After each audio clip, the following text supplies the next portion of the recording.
I thought of these the other day when I read the obituary of Mildred Loving, who died earlier this month. She was the principal in the great case, a 1967 decision, Loving against Virginia, which was the culmination of the series of cases, starting with Brown against the school board, 1954, in which the Supreme Court dismantled the regime of racial segregation in the United States. I think, and I'd be interested in my colleagues' view, that these are surely the most important cases of the 20th century, and perhaps no cases in the history of the Supreme Court have so transformed our country as the line of cases from Brown to Loving, with the possible exception of the early Marshall Court cases, which really created our national common market and gave our national government the powers to govern it. The way the Brown line of cases dealt with a long and deep period of constitutional history was mightily controversial at the time that Brown was decided, and indeed since. And I'd like to start by asking Ken to reflect back on those great transforming cases where the Supreme Court took the lead in changing our country in fundamental ways, ahead of Congress, ahead of the President, ahead of the states. Was the power the court asserted in Brown and after, was the court's analysis, was its constitutional adjudication legitimate, do you think, Ken, in terms of the values of our Constitution? Well, the underlying values seem quite powerful and I think resonate with all of us. The idea that each person should live free of an apartheid or quasi-apartheid regime just seems so foundational in a republic that is dedicated to the proposition that all persons are created equal and that there needs to be real force to the 14th Amendment's vision of equal protection of the laws. What I think the critique, and there has been a critique of the Warren Court, is less in the results reached, but in the methodology, which sounds like a narrow technical concern. But I think it does point to some broader and deeper issues that the American public can relate to in terms of the role of the court. And when we look back at the Warren Court, I think that there is wisdom enduringly in the observation of the late Professor Alexander Bickel at the Yale Law School, who felt that the organizing principle of the Warren Court, where you served as a law clerk, was the idea of progress. It was an Enlightenment view that the court was properly, in light of the nature of social structures, appropriate in playing a role in bringing about progress. And you mentioned the race issue, and especially segregation, Jim Crow, apartheid, quasi-apartheid practices. Also, I think the Warren Court, and you should comment since you were there and clerking for it, but also just in looking back, as we also then look ahead, that the Warren Court seemed also to be animated by this vision of progress with respect to our political structures, especially issues of apportionment. And then finally, what I think had been seen as a bit of a backwater, the neglected part of our justice system, certainly a neglected part, was the criminal justice system, law enforcement practices and the like. We are graced by Floyd Abrams, so I must mention also landmark decisions such as New York Times versus Sullivan.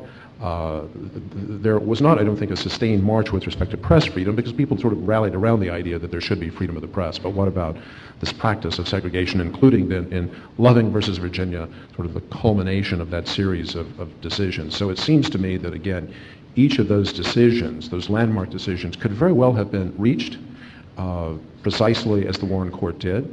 But again, what was the methodology being employed? Specifically on Brown, the critique of Brown tends to be not that there was something wrong constitutionally with the decision, but that the analysis was grounded in sociology and perceptions of African American children and the like. And it would have been better to place, as the great Herbert Wexler from Columbia Law School would put these decisions on firmer jurisprudential grounds, on neutral principles that will in fact endure beyond the particular case.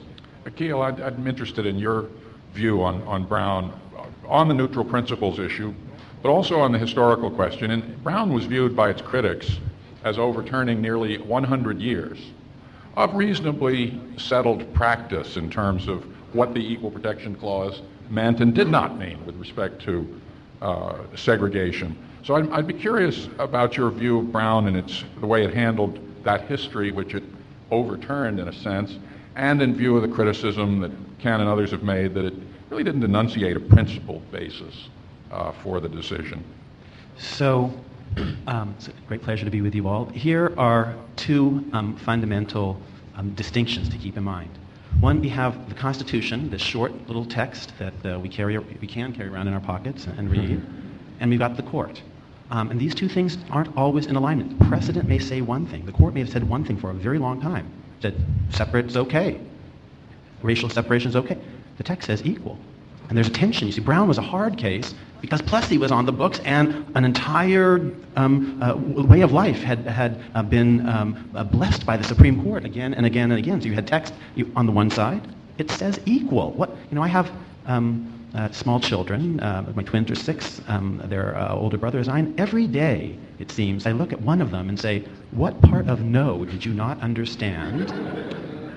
Charles Black, our great colleague, Benno's and mine at Columbia and Yale, basically said, what's the problem with Brown? What part of equal don't you understand? The 14th Amendment was about equality. The problem, what made it tough, is the Supreme Court had basically read the word equal out as a practical matter in Plessy and a whole line of cases. So we have the case law over here and the text over here, and they're not always in alignment. And the second point is that distinction is not liberal versus conservative. You can have liberal textualists like the great Charles Black, like Hugo Black on the Warren Court, the driving force of the Warren Court. You can have liberal textualists, you can have conservative textualists or originalists, Justice Scalia, Justice Thomas.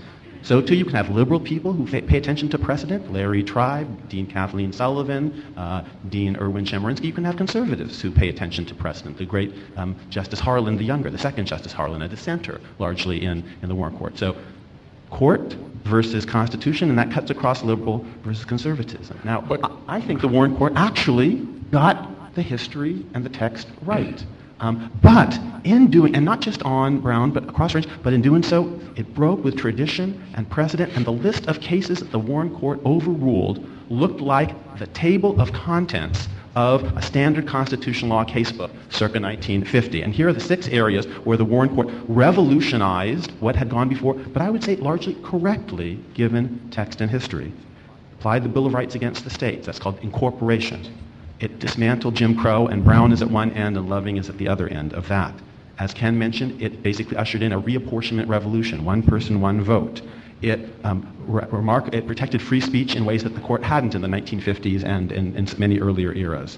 It revolutionized criminal procedure, especially for indigent defendants. Think of Gideon versus Wainwright. And it got rid of prayer in the public schools. Now, these are 6 things, and together they make a revolution in practice on the ground. But I would say the text actually supports these things in the main. Well, let me turn now to the present day, Ken.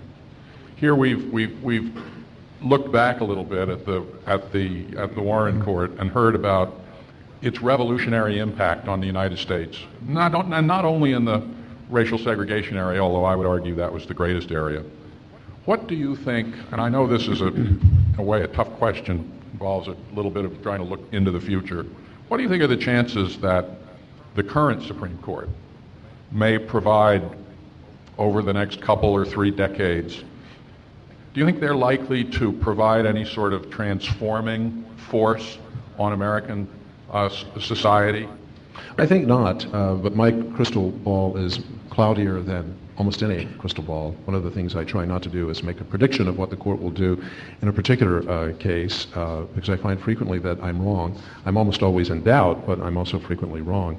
And so projecting much more broadly and ambitiously, I would say this. I think that what we are seeing with the advent of the Chief Justice of the United States, a youthful Chief Justice, younger than his colleagues, likely to be around for quite a while. If he remains healthy and so desires, then it's likely that he would serve for several decades. Justice Alito, likewise, very young. What is this? What is it that's different? And each came through a somewhat stormy hearing. I think that what we're seeing, and many people will applaud this and many will not, is essentially the maturation of the Reagan Revolution with respect to the judiciary. These young pups in the Reagan Revolution came in with the idea of reform, and a very different kind of judicial reform. And that was a restoration, as it were,